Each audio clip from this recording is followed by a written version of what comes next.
सरकार के ऊर्जा राज्य मंत्री श्री सोमेन तोमर जी, उनका मामला उठाया। उनके ऊपर गंभीर आरोप है, प्रमाण सहित आरोप है, तथ्यों के साथ आरोप है, और आरोप ही नहीं सच्चाई है कि उन्होंने दलितों की जमीन को कब्जा किया। एक साजिश के तहत सुनियोजित ढंग से मेरठ में दलितों की जमीन के ऊपर कब्जा किया, और बजाय इसके कि उनके ऊपर कार्रवाई हो, उनको मंत्री पद से हटाया जाए, उल्टा उन्होंने इनके ऊपर डिफेमेशन का केस कर दिया, नोटिस भेज दिया। तो ये चोरी और सीनाजोरी का मामला है। इसलिए मैंने इनको बुलाया कि दिल्ली से आपकी बात दूर तक पहुंचाई जाएगी और इसकी लड़ाई सड़क से लेके, संसद से लेके और वहां स्थानीय स्तर पर लड़ने का काम हम लोग करेंगे। ये पूरा मामला पहला मौका मिलते ही देश की संसद में मैं उठाने का काम करूंगा। विस्तार से अंकुश चौधरी जी अभी आपको इस पूरे मामले के बारे में बताएंगे, फिर आपसे कुछ और विषयों पर बातचीत होगी।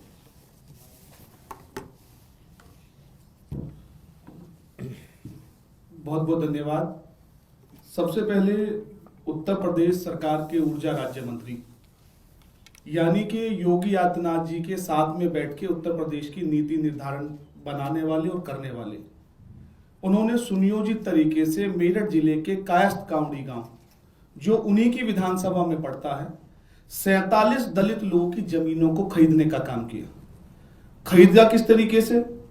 क्योंकि किसी भी दलित की जमीन जब कोई व्यक्ति खरीदता है तो सामान्यतः एक प्रक्रिया होती है कि उसको परमिशन लेनी होती है जिलाधिकारी के माध्यम से। ये पूरा खेल कैसे हुआ?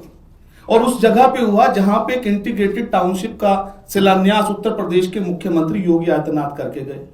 क्योंकि वो सरकार में मंत्री हैं तो उनको सरकार की जानकारी की कहां क्या टाउनशिप आने वाली है, क्या प्लानिंग है, तो निसंदेह उनको वो सारी चीजें थी। जो जमीन औने पौने दामों में थी, दलितों की थी, जो कोई सामान्य व्यक्ति नहीं खरीद सकता था, उन्होंने उसको अपने धन बल के प्रभाव से, अपने राजनीतिक रसूख के हिसाब से, अपने मंत्री पद के उसके हिसाब से उन्होंने उस पर खरीदने का काम किया। आप देखिए ये पूरा का पूरा जो नेक्सस, जो पूरा खेल हुआ, इसको कैसे अमली जामा पहनाया गया। जो नियम ये है कि एसडीएम जो होता है, जो क्षेत्र अधिकारी होता है उस विधानसभा का, उसके पास दलित समाज का व्यक्ति जाता और परमिशन मांगता है। उसमें दो कारण होते हैं। एक कारण, या तो वो गंभीर बीमारी से ग्रसित हो, गंभीर बीमारी यानी कि लाइलाज बीमारी, हार्ट की समस्या, किडनी फेलियर, तमाम चीजें, यानी कि रूटीन की चीजें नहीं, या फिर वो व्यक्ति उस जिले से विस्थापित होकर अन्य जगह जा रहा है रोजी रोटी के लिए। तो उसकी प्रक्रिया है, वो एसडीएम के यहाँ पे जाके आवेदन करता है, तहसीलदार से लेके नीचे तक के कर्मचारी उसका वेरिफिकेशन करते हैं। लेकिन आप देखिए 28/8/2024 को एक ही गांव के 11 लोग जाते हैं कि साहब हमको जमीन बेचनी है। एक ही गांव के 11 लोग एक ही तारीख को। फिर 2/9/2024 को 35 लोग जाते हैं एक ही गांव के। तो आप सोचिए क्या बस में बैठ के गए थे 35 लोग, या ऐसी क्या विपदा, क्या बीमारी कायस्थ गांव में आ गई थी जो दलित समाज के 47 लोगों को अपनी जमीन बेचनी पड़ रही है। इसके बाद में जिला चिकित्सालय, जहां से उनको बीमारी के सर्टिफिकेट बनने थे, यानी कि मेडिकल का परीक्षण उनका होना था। 7/9/24 को 15 लोग जाते हैं अपना मेडिकल कराने, 12/9/24 को 22 लोग जाते हैं। कुल 37 लोगों को गंभीर बीमारी होने का सर्टिफिकेट दे दिया जाता है और 9 लोगों को विस्थापित दिखा दिया जाता है, यानी कि ये कायस्थ गांवड़ी गांव से जा रहे हैं। आप देखिए सोमेंद्र तोमर उसी विधानसभा से चुन के आए, उसी का प्रतिनिधित्व करते हैं। हम मान लेते हैं कि कायस्थ गांवड़ी गांव में वो दलित समाज के लोग बीमार थे, क्या कोई महामारी वहां पे फैली थी? जिला चिकित्सा अधिकारी ने या डीएम साहब ने या मंत्री होने के नाते उन्होंने क्या किया? उन लोगों की अगर दलित बीमार थे उनके पास गए तो उनकी जमीन उन्होंने खरीद ली, उनसे कहा कि अपनी जमीन दे दो। ये एक मंत्री ने किया। उसने एक सरकार की तरफ से या मुख्यमंत्री की तरफ से या अपने से क्या उनकी मदद की? यहीं ये खेल खत्म नहीं होता। अंतोगत्ता एडीएमई जो होते हैं, जो जिलाधिकारी के बिहाफ पे उनको परमिशन देते हैं, वहां पे एक बड़ा खेल हुआ। 10/9/2024 को 18 लोग गए, उनको परमिशन मिल गई। 11/9/2024 को 6 लोग जाते हैं और 13/9/24 को 22 लोग जाते हैं, कुल 46 लोग ये परमिशन लेने जाते हैं। और जब ये 46 लोग परमिशन लेने, यानी कि 3 दिनों के अंदर एडीएम ई मेरठ के उनको परमिशन दे देते हैं 46 लोगों को। और उसी दिन, उसी के बाद 7/10/2000 ये 8 एक दलित व्यक्ति जितने हैं 47 के 47 लोगों की जमीन का बैनामा एक ही दिन में माननीय मंत्री जी करा लेते हैं 13/9/2024 को, एक ही दिन में। तो 47 लोगों की जमीनों को किस तरीके से सरकारी तंत्र का दुरुपयोग करके इन्होंने खरीदा। और इसको लेके 10 तारीख को हम लोगों ने मेरठ में 10/11/2025 को एक प्रेस कॉन्फ्रेंस आयोजित की और उसमें तमाम चीजें हमने रखी। कोई हमने हवा में नहीं लगा, ये सर्टिफाइड कॉपियां हैं, ये सारे बैनामे हैं। इसमें जिलाधिकारी ने, उप जिलाधिकारी ने, उनकी रिपोर्ट है, इसमें लिखा हुआ है कि बीमार है, ये पीड़ित है, ये लोग जा रहे हैं। इसके बाद मंत्री जी उन पर कार्रवाई क्या होती, हम लोगों ने महामहिम श्री नरेंद्र मोदी जी को भेजा, योगी आदित्यनाथ जी को, महामहिम राष्ट्रपति महोदय को, लोकायुक्त जी को, सीजेआई साहब को, तमाम 10 जगह हम लोगों ने इसकी कंप्लेन की। उसके बाद होता क्या है, राज्य मंत्री पे कार्रवाई तो नहीं होती, 5 करोड़ का डेफेमेशन का हम लोगों को नोटिस भेज दिया जाता है कि 5 करोड़ की मानहानि हो गई। तो हम माननीय सोमेंद्र तोमर जी से कहना चाहते हैं, हम लोग आदरणीय सांसद संजय सिंह के सिपाही हैं, सड़क पे भी हम लोग संघर्ष करेंगे, इनकी लूट की खुली छूट के खिलाफ विरोध करेंगे। आपने 5 करोड़ का नहीं, आप जितना चाहे नोटिस भेज दीजिए, हम जेल जाने के लिए, सड़कों पर संघर्ष करने के लिए तैयार हैं। बाबा साहब डॉक्टर भीमराव अंबेडकर जी ने संविधान में जो ताकत दी है, गरीबों का, मजलूमों का हम शोषण नहीं होने देंगे। धन्यवाद।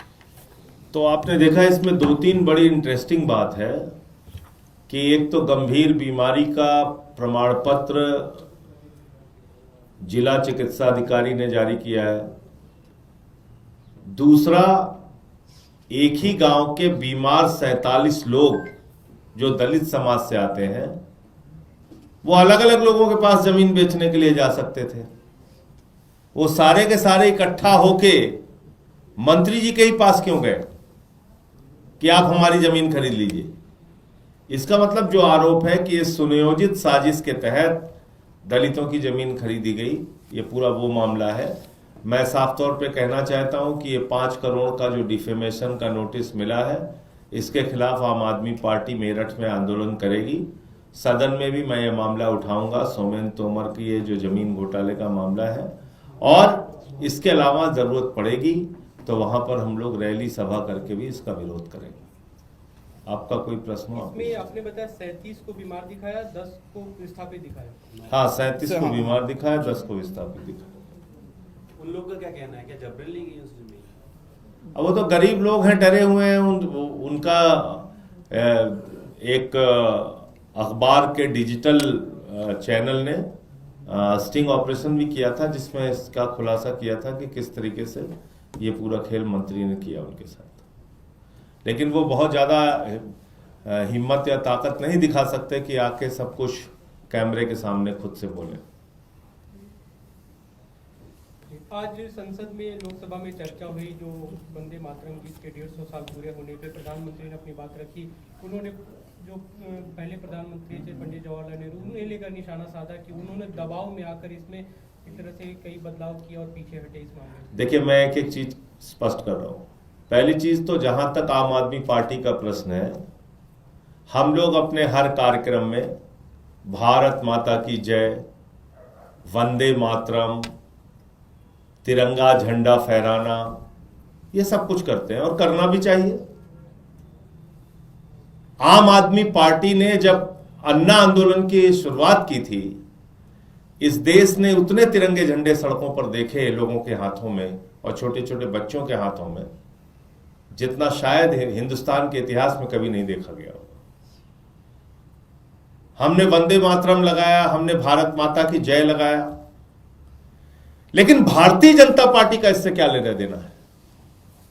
मैं आप लोगों के माध्यम से देश की सरकार से, भारतीय जनता पार्टी से पूछना चाहता हूं कि जब शहीद आजम भगत सिंह वंदे मातरम का नारा लगा रहे थे, शहीद रोशन सिंह, शहीद राजेंद्र लाड़ी, शहीद राम प्रसाद बिस्मिल, शहीद अशफाक उल्लाह, सब जब पूरे हिंदुस्तान के जो क्रांतिकारी हैं वो वंदे मातरम का नारा लगा रहे थे, तो आरएसएस क्या कर रही थी?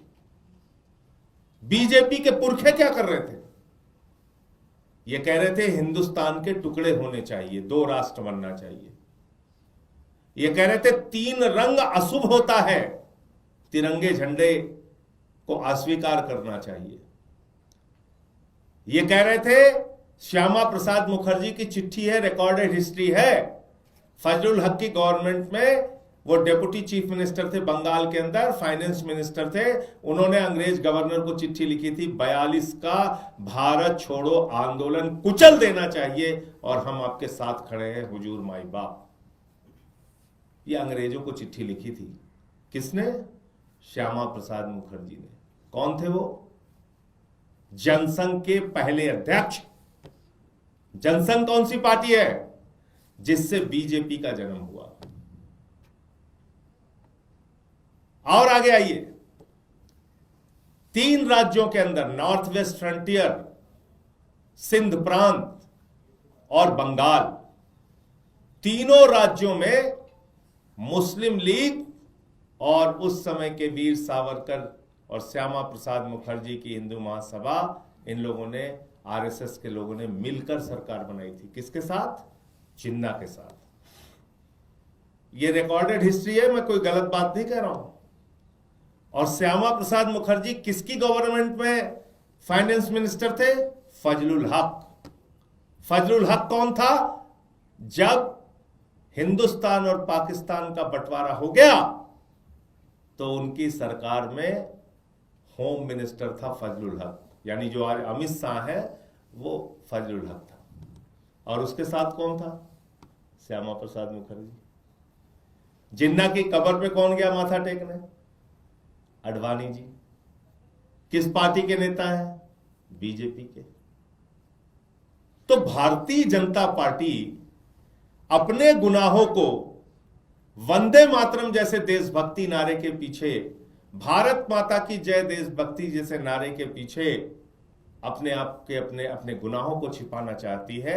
ये मेरा सीधा आरोप है, क्योंकि आज वक्त था कि आप चर्चा करते देश के स्वाभिमान लाल किले पर ब्लास्ट आतंकी क्यों हुआ, 30 बीएलओ क्यों मर गए आपके एसआईआर के इस तानाशाही पूर्ण तुगलकी फरमान में। इस पे चर्चा करने के बजाय आप कह रहे हो वंदे मातरम पे चर्चा होनी चाहिए। हम चर्चा करने के लिए तैयार हैं, हम भाग थोड़ी रहे हैं, लेकिन तुम्हारा वंदे मातरम से क्या लेना देना? तुमने क्या किया वंदे मातरम के लिए? तुमने क्या किया है भारत माता की जय के लिए?